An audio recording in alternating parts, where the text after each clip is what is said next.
An earthquake can be compared to a water drop falling into a pool. If a faucet has a leak, water slowly accumulates as a drop.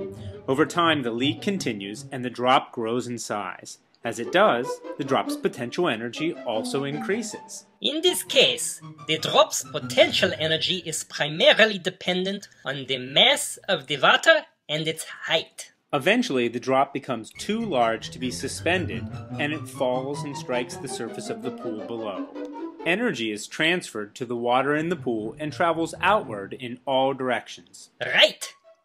The energy travels as ripples on the surface of the water that we can see. However, there are also compression waves that travel outwards through the water unseen. Like the building of the drop from the faucet, potential energy slowly accumulates in rocks inside the Earth as Earth's tectonic plates move. In this case, the potential energy is primarily dependent on the incompressibility and rigidity of the rocks, sort of like a spring. The more deformation of the rock, the more energy it stores. Eventually, the strain becomes so great that the rocks break and the potential energy is suddenly converted to kinetic energy.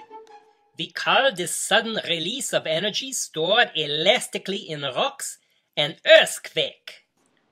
Then, like ripples on the water, the released seismic energy travels outwards in all directions, including through the earth as seismic waves.